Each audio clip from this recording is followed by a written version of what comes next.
All right, so good evening, everyone. Tonight we have Donald Salah with us, who is a program manager for the Discoverability Network at the Ontario Chamber of Commerce, responsible for stakeholder relations with community partners, strategic partnership development, and networking events. In his previous life, Donald was the program developer and supervisor of a supported employment program for job seekers with disabilities. He also founded and leads the Supported Employment Alliance, a collaborative network of supported employment programs operating across the Greater Toronto Area. In his leisure time, astronomy, history, philosophy, and science fiction have Donald's heart, or rather his brain. Welcome, Donald. Thank you for being here with us this evening. My pleasure. Thanks for having me. You read the whole bio. You got to the fun part. So I will just go right into it. Before I share my screen, I'll let those of you that are here know that if you do have questions, you're welcome to ask them during the presentation. You can also ask me questions afterwards. You're welcome to put them in the chat or use the raise hand feature. I think I should notice. But you can also, if you really feel the need to, you can jump in verbally. That is also quite acceptable. So I am going to share my screen with you. I do have a PowerPoint presentation to go through in order to help keep me on topic and prevent me from speaking too long about any one topic. Can someone give me a thumbs up or something that you can see my screen, that it is full screen for you? All good. Yep. Wonderful. Thank you. So I'm going to talk about a few things today. I'm eventually going to talk about the Discoverability Network, what it is, and why it's worth joining, but I'll show you the agenda in a moment. There it is. We're going to talk first about disability and employment, just briefly, just so you get an idea of what we here in the Discoverability Network are talking about when we speak about disability and employment.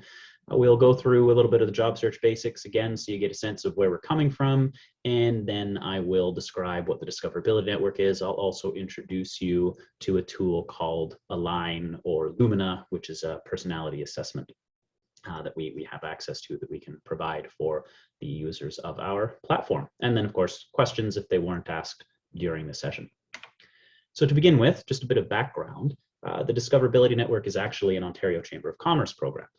You may or may not be familiar with the Ontario Chamber of Commerce. This slide is actually slightly out of date. I need to update it. But we work with over 150 local chambers of commerce who represent and work with 60,000 member businesses across Ontario. And in 2019, the Ontario Chamber of Commerce surveyed businesses and found that 75% of them reported talent shortages and skills shortages as their #1 barrier to business growth, development, and innovation. The Ontario Chamber of Commerce, of course, being concerned with the health of the labor market as well as the workforce and businesses, decided that an obvious solution would be to support businesses to access a relatively untapped and underrepresented talent pool in order to address these workforce needs. And that underrepresented talent pool in the workforce is job seekers with disabilities. So the Discoverability Network was created to facilitate connections between job seekers with disabilities and businesses. When we talk about disability here at the Discoverability Network, we are speaking in broad terms. There are a number of different definitions of types of disabilities. There are a number of organizations that work with specific types of disabilities. Some work with just developmental, some work with learning, some work with mental health. Our program was really developed in order to provide job opportunities and connections for people with all types of disabilities. So they could be physical disabilities, mobility, sensory, neurological disorders. It could be developmental disabilities or intellectual disabilities. It could also be somebody with a learning disability or a mental health condition. It could be somebody with an acquired brain injury. When we talk about disabilities and our program being designed to facilitate connections between job seekers with disabilities and employers, we're speaking about any type of disability across all the range of definitions, and as long as people self-identify as being a person with a disability, then that applies. So going through some of these statistics around disability and employment, which are very useful for you potentially as job seekers with disabilities to be aware of when you're speaking to employers. 77% of small businesses say that when they've hired people with disabilities, they've met or exceeded their expectations. These statistics point to a higher retention rate among job seekers with disabilities and higher than average company loyalty. The costs of accommodations are frequently cited as a barrier to businesses hiring people, but the reality is quite the opposite in terms of the reality of the costs. 60% of accommodations cost nothing, 93% are a one-time cost of less than $500. And the Discoverability Network is here to support businesses with developing capacity by providing training for staff, tools, and resources to support recruitment success, and of course, in the end, to connect businesses with job seekers with disabilities. And in terms of more statistics, just to be aware of, aside from hiring people with disabilities having a positive effect on business performance, we actually find that according to one study, 87% of consumers prefer to give their business to inclusive businesses. 98% of employees with disabilities rate average or better on safety. The 90% of employees with disabilities rate average or better on job performance, and 86% of employees with disabilities rate average or better on attendance. So when you take all of these statistics together, there's really no reason for businesses not to hire talent with disability, and which is one of the reasons why we have found our program has enjoyed a fair bit of success in getting businesses to recruit through the Discoverability Network. So when we talk about disability in the workplace, we are talking about it really as sort of a mismatched interaction, in particular, a mismatched interaction between the features of a person's body or the way that they interact and the features of the environment in which they work. We like this definition because it is indicative of the social model of disability in which adjustments need to be made to the workplace, the setting, or the way tasks are done in order to enable someone to perform to their highest capability. Solving these mismatched interactions by providing the changes to processes which will enhance an employee's productivity are what we refer to as accommodations. And of course, businesses have a great deal of experience with accommodations, even if they don't realize it. Most accommodations are actually provided for personal, religious, childcare, caregiver, family care type reasons, or WSIB. When we speak about accommodations, we really are not talking about extras. I know it says on the slide here, they make you better at your job. I don't even necessarily think that's the best way to phrase it. The reality is that businesses are going to hire people who are able to do the job that is required to be done.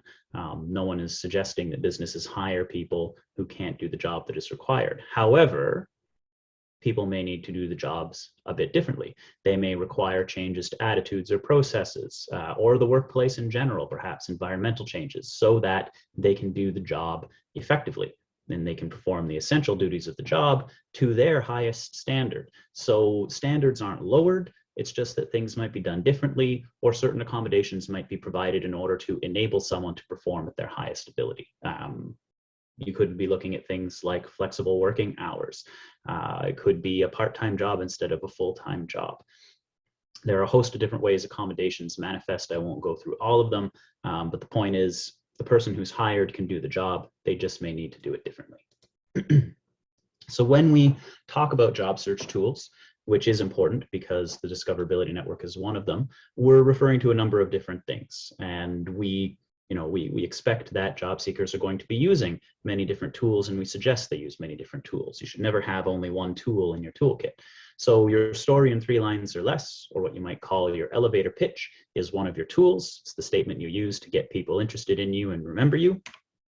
Your resume, cover letter, and references are tools that work together. Your resume, cover letter, and references all telling about your work experience and your relevance to the role that you're applying to. The resume and the cover letter do so very formally. The references do so on your behalf, people who will tell employers why they should hire you when an employer asks.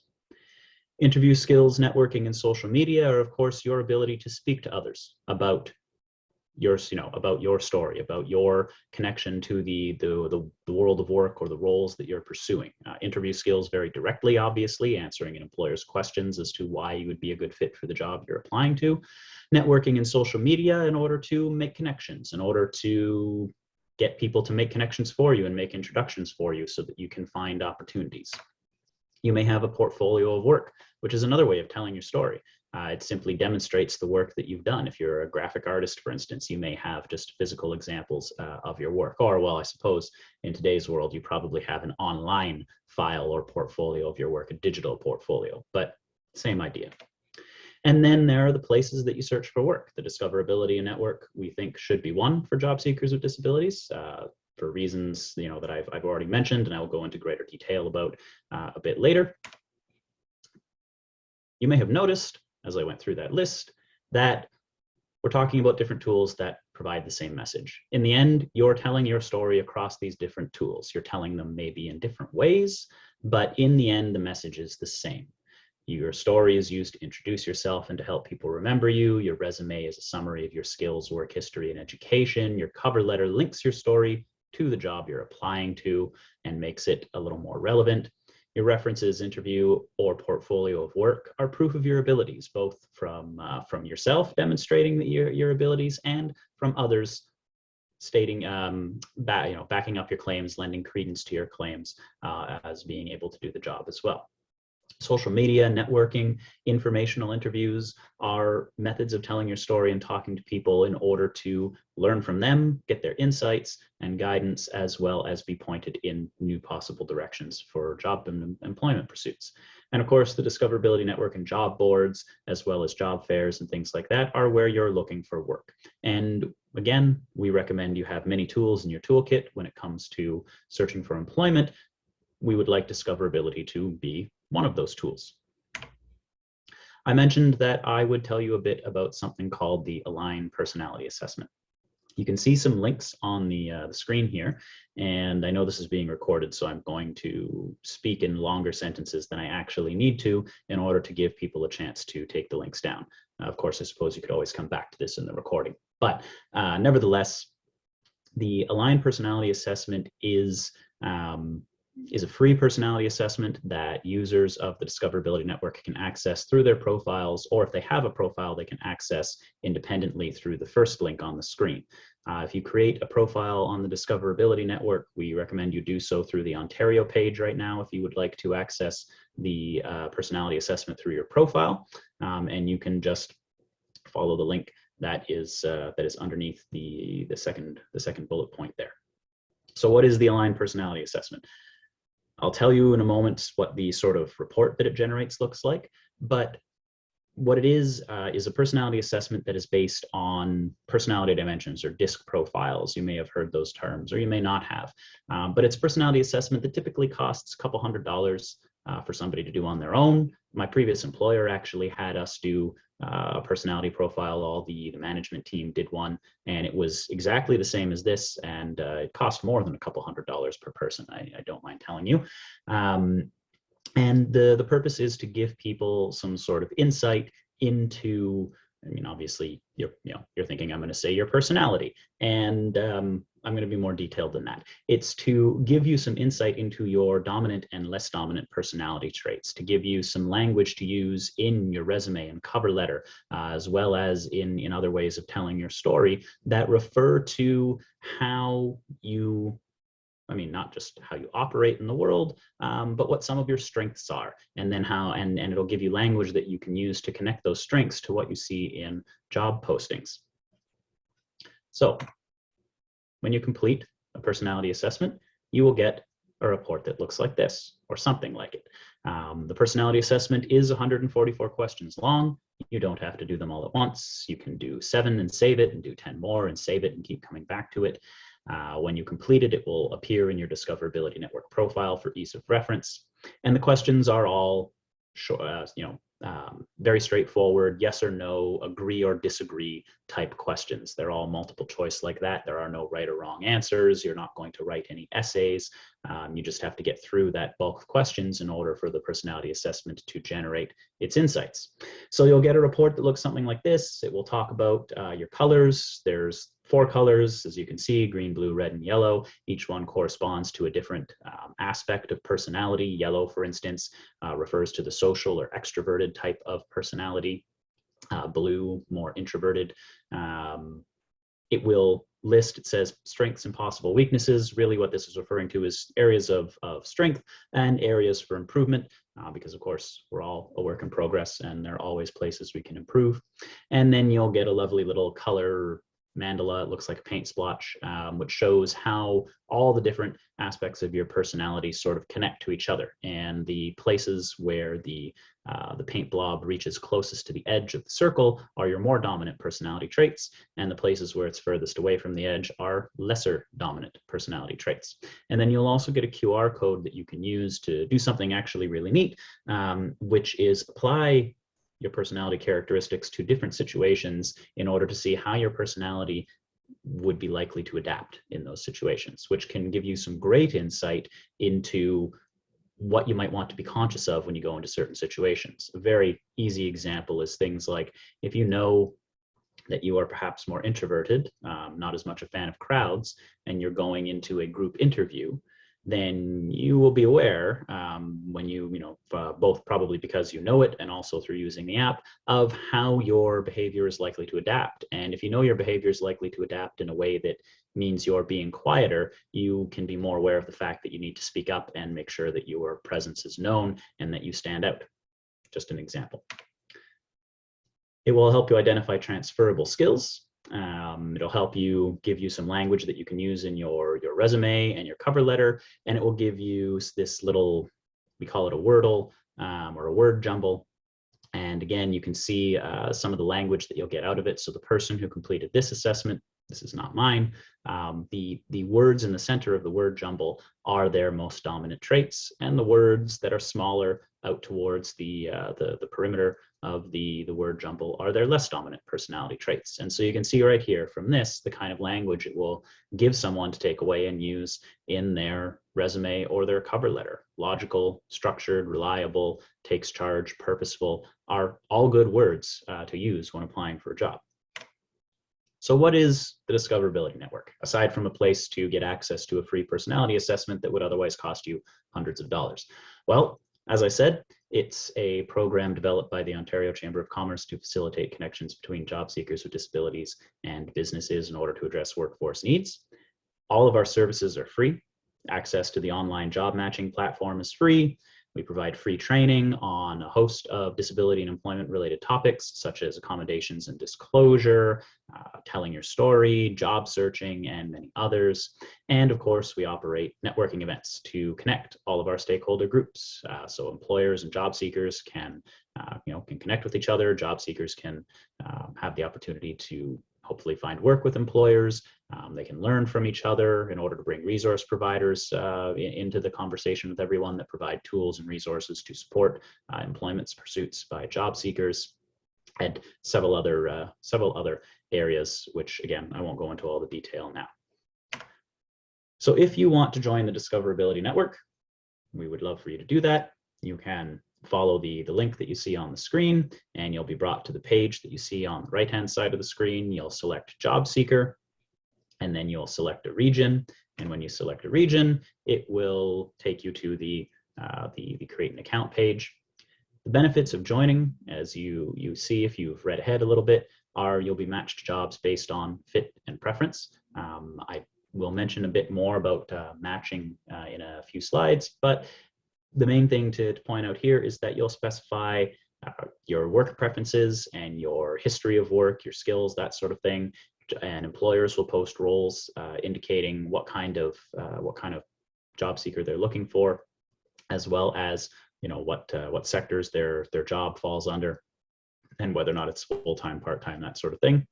And the system will match you to jobs based on an overlap between those features of the job posting and your profile. And again, I'll go into more detail in a moment. The system job searches for you. through this method though, and that's what's really important here, is once you create your profile and you specify your job preferences, you put in your work history, your education, and your skills, then the system is going to start matching you to jobs based on your preferences, and you will get emails telling you that you've got new job matches. And then you can choose which jobs you apply to. This is really useful because it also works as an exploratory tool. It can help you learn about jobs and be exposed to jobs that you might not have thought about. When people create profiles, we recommend that they select a broad array of job preferences in terms of sectors and industries. We recommend selecting any sector or industry that you are able to work in, or that you think you might be able to work in, or that you're interested in learning more about, or that you can work in, but maybe even you're not that interested, because then you'll learn about more jobs in those areas, and you're the one who chooses whether or not you apply. So better to be matched to more jobs and choose which ones to apply to than screen yourself out of jobs and be matched to less. You'll also have access to job boards. You can search the Discoverability Network job board. Perhaps you'll find jobs of interest that you weren't matched to, and you can apply independently. You can also search the Magnet job board. Magnet is the tech power behind the platform. It's a national job matching platform, has tens of thousands of employers on it. And you can search the Canada Job Bank, which of course is a very large job board, and you can do that all through your profile. You'll also receive targeted messages about your community. So I said when you go to sign up and you select Job Seeker from the main page, you'll be prompted to select a community. There are about 8 or 9 of them. If you don't see your community up there, you just select Ontario. And what this affects is the kinds of messages you get. Later on, when you create your profile, you will identify where you want to work, specifically what city or township, depending on where you are. But when you select a region, when you initially register, it has to do with the kinds of targeted messages you're going to get, and you'll get employment news in your area. You'll get targeted messages from Discoverability or Magnet about employment opportunities or things like that. When you join the platform, you'll have the option to self-identify as a person with a disability. The platform is, of course, dedicated to connecting job seekers with disabilities to employers. However, we don't require people to self-identify in order to use the platform. Our platform does have a feature for employers, though, where they can post roles and indicate that they are, they use what's called a must-have filter, which indicates that they are only hiring job seekers who will self-identify as being a person with a disability for that role, meaning that the person would have to self-identify, to the employer. And an easy example of this is a company that posts roles on our site that hires only people with autism to be IT consultants in their business. So they would use this feature. The self-declaration is confidential. When you self-declare on the system, for one thing, you don't provide any documentation. We don't need any diagnosis. It's a simple self-identification, and no one can see it. Job seekers cannot look up other job seekers. It's not like LinkedIn or Facebook, and employers cannot look up job seekers. When you apply for a role that has been posted that has a person must self-identify as having a disability filter, you will be prompted to acknowledge this. You will be given a notice that once you apply for that role, the employer is going to know that you identify with the diversity group that they have indicated they're looking to recruit from. And so you, again, have that choice as to whether or not you want to apply and let the employer know that you self-identify as a member of that group. This is important because a certain number of jobs on the platform are posted with that must-have self-identify as being a person with a disability filter. So if you don't self-declare, you'll still be matched to jobs. The system will still work, but you won't be matched to jobs that use that must-have filter. So if you want to get the maximum number of job matches and you're comfortable self-declaring, then we recommend that is what you choose to do. And of course, all of the employers we work with are inclusive. We have over 1,500 employers across the province that are posting roles on the Discoverability Network. That number grows daily. Really, we need more job seekers on the platform in order to fill the roles that employers are posting, because there's quite the demand. And the demand ranges from typical entry level or junior roles right up to management and executive and everything in between. And it's the kind of spread in terms of the volume of jobs that you'd expect. There are a lot of entry level and junior jobs. There are quite a few mid-level jobs. There are less senior level and management jobs. And then there are, a handful of executive type roles, just as the distribution in the labor market would be if you were to look it up more generally. So the full range of jobs are here. Over 1,500 employers across the province, all of whom want to hire job seekers with disabilities. They're using our platform so that they can recruit job seekers with disabilities in a targeted manner and make sure that they have access to this talent pool and that their job postings are reaching job seekers with disabilities. So how matching works. I said I would mention this in a little more detail, just I think a visual helps. So you can see job seekers on the left. When you create a profile, you'll specify the sectors, your job preferences. You'll specify your job preferences. So sectors of work or industries, if you prefer, the types of work you're looking for, by which I mean full-time, part-time, permanent, temporary, contract, seasonal, etc. And the location or locations that you're willing to work in. So the city or township. So, maybe Waterloo, for instance, or for me, I'm in Toronto. So Toronto is what I put. You'll also list your skills, your work experience, and your education history. You should list all of your work experience, all of your education history, and as many skills as possible. The skills list is long. You'll type in keywords, and then the skills related to those keywords will come up, and we recommend you put as many skills as possible because those features on the left-hand side of the screen are what are going to affect the kinds of matches that you get. Because as you see on the right-hand side of the screen, employers will post their roles and specify the job details. And the job details are going to be the same categories that the job seeker's job preferences are. So employers will specify the sector or industry of the job they're posting a role for. They will specify the type of work, and they will specify the location, whether it's remote or whether or not it's done, if it's done in a physical location, then they'll actually list the city or township, again, Waterloo or Toronto, to use the same examples as before.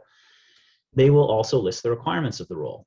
Skills that the role requires, the work experience that is needed, and the education. And when there is an overlap between what is in the employer's job posting and a job seeker's profile, then a match is made. Matches will be made based on job seekers' job preferences.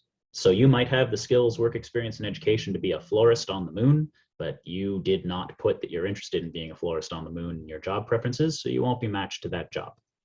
But you do not need to have 100% of what is in the job posting in order to be matched. As long as a job falls within your job preferences and you have either some of the skills or the work experience or the education, you'll be matched. So maybe you have maybe you have a couple of the skills required, but you don't have the work experience or education, you'll still be matched. And the platform will, from time to time, tell you that you have matches that fall outside of your job preferences, so jobs that you're qualified for, but that are not within your preferences, and you'll have the opportunity to look at those as well. So this is the page I was referring to earlier. When you select job seeker, you'll get this selection of regions. So if your region is not on here, you would just select Ontario, and then you'll click enter. I'll be brought to this lovely page and click on the wonderful orange sign in, sign up button. And then you'll be brought to a page to create an account. It does not look like this.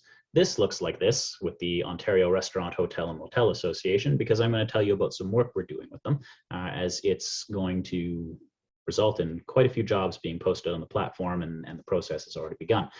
We are working with ORMA in order to help their businesses fill the great need in the food service and hospitality industry by connecting their employers with the Discoverability Network platform, by posting roles on behalf of their employers, by running recruiting events. Actually, they're coming up in the latter half of April, as well as sharing job postings that are shared with us from ORMA members with our employment service provider partners. So an increasing number of roles in the hospitality and food service sector are going to be posted on the platform. And again, they range. There are, of course, going to be a lot of entry-level, junior and mid-level positions, but there are also going to be manager and those type of positions being posted. They will eventually be representing large swaths of the province in terms of the geographical locations of the restaurants, because ORMA, like the Ontario Chamber of Commerce, is a provincial network. It's a provincial network of businesses in the restaurant, hotel, and motel industries. So there will be employers from all over the province from ORMA that are posting on our platform. We are running at least 4 recruitment events in April. They're for a bunch of different regions. We're doing one for the Greater Toronto and Hamilton area, another for Peel. We're doing one for Ottawa and Kingston, and another for the London, Windsor, Essex region. And then there may be more events as the year progresses. Those are just the first 4 that we're doing. So if you are interested in these sectors, I highly recommend that you create a profile. Make sure that you've specified, restaurant hospitality or food service hospitality as a sector of interest in your profile. And again, list all of the skills you have that could possibly be related to these sectors so you get matched to the jobs. If you want to know more, you are certainly welcome to contact me, and you can also contact my colleagues. Elizabeth Novak and Boyan Mitrovic are both available to help job seekers create their profiles. They can guide you through the process and walk you through it. You're also welcome to reach out to me if you have any questions about anything I have just spoken about, or some of the partnerships that we have, or the roles that are going to be posted. My email is not on the screen, but it is donald.salah@occ.ca. So that's DONALDSALAH@occ.ca. And all things being equal, even if you didn't get my email down, you can always ask Elizabeth or Boyan to put you in touch with me if you have questions for me. So thank you for taking the time to review this workshop, or to attend this workshop for those who are here now. I did not see any questions while I was presenting, so I will stop sharing my screen in a moment and invite those who are here to ask any questions that you might have.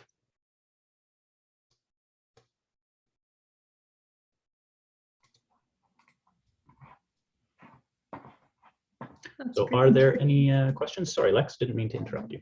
Nope, not at all. Just thank you. I will stop the recording here, and then we'll open up the floor to any questions.